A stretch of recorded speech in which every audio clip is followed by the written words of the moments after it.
Bob Taylor was the director of the Information Processing Techniques Office, or IPTO.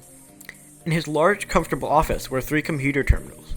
Each terminal was entirely autonomous, connected to a completely different computer in completely different locations, and each had a different programming language and operating system, as well as unique and complicated login procedure.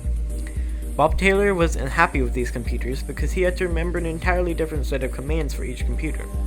These were the days before graphical user interface, and Taylor had to type in what he wanted the computer to do. And of course, since the terminals had corresponding computers for each of an entirely different make, Taylor had to type in different commands into each terminal.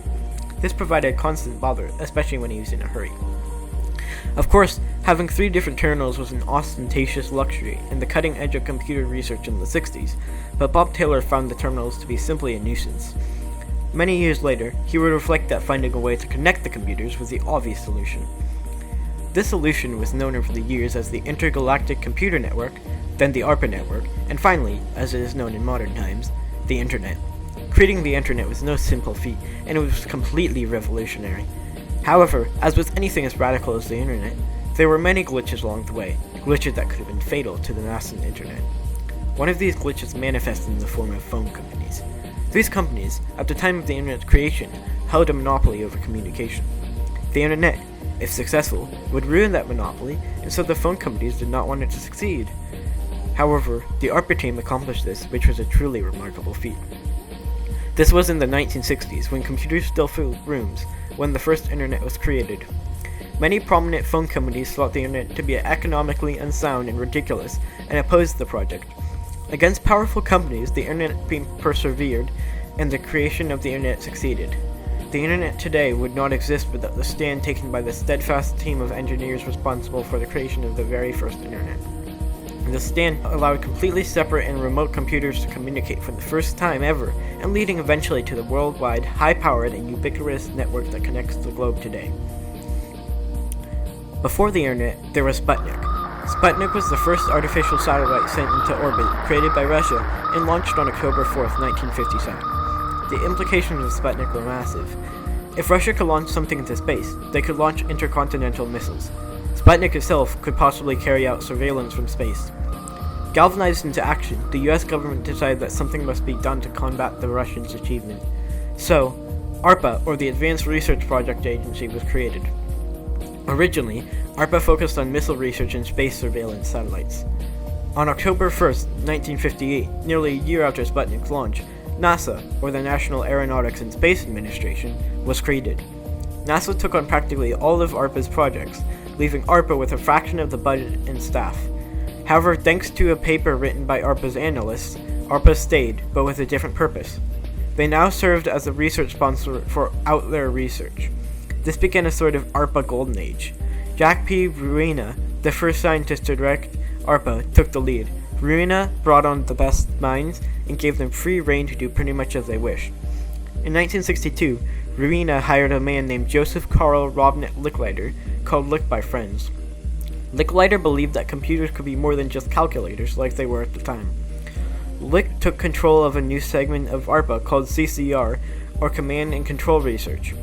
His goal was to create something that he called the Intergalactic Computer Network, which was a network of powerful connected computers. Licklider never actually started the Internet, but in the 2 years he was at ARPA, he managed to change ARPA's paradigm. Because of this change, Licklider's office, the Command and Control Research, was changed to Information Processing Techniques Office, or IPTO. In 1964, Ivan Sutherland became the new director of ARPA. He needed someone to build the Internet, and he found that person in an MIT graduate named Lawrence Roberts. He quickly hired Roberts. Roberts became something of a legend within ARPA. He hated wasting time, and even mapped out the fastest routes between rooms in the Pentagon.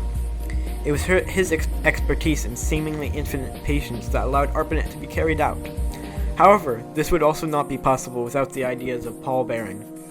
Barron was a scientist at the RAND Corporation, working on the survivability of long-distance communications during a nuclear attack. At the time, phone lines were extremely vulnerable, and Barron was determined to find a solution. His idea was called a distributed network, which was to redundantly connect each node along the communications line to all of its neighbors, so a path could almost always be found throughout the network. The result looked similar to a fishing net. His second idea was message blocks. Messages were split apart into pieces that were sent over different routes and reassembled at the destination. He called the combined system Distributed Adaptive Message Block Switching. A British scientist named Donald Davies later shortened the name to packet switching. Barron tried to convince AT&T of the imperative nature of the distributed network, but AT&T refused to listen. They believed his ideas to be ridiculous. As Barron said in a later interview, their attitude was that they knew everything and nobody outside the Bell system knew anything, and somebody from the outside couldn't possibly understand or appreciate the complexity of the system. Larry Roberts, however, had no knowledge of these experiments. He was dealing with the problem of connecting completely different computers. The answer to this problem came in the form of Wes Clark. Clark had the idea to create a sort of sub-network of identical smaller computers that were in turn connected to larger computers. These smaller computers would be called Interface Message Processors, or IMPs. Roberts then came across Barron's experiment, and Barron became a sort of unofficial consultant for Roberts. Roberts created plans for a 4-computer network between 4 different universities. Only one thing remained: building the IMPs. However, telephone companies would not be the ones to do this. Well, the biggest obstacle was probably the fact that AT&T and Defense Research, the Defense Communications Agency, and anyone else in the communication business thought it was ridiculous and would never work. And so I had to fight those activities and those people, and luckily ARPA had enough guts to proceed with the funding and let me build it. Roberts was facing the same problem that Barron had come across. The telephone companies believed that they were the only worthwhile mode of communication. Everything else was pointless and needlessly expensive. But Roberts, like Barron, was determined to succeed. Only unlike Barron, Roberts was successful.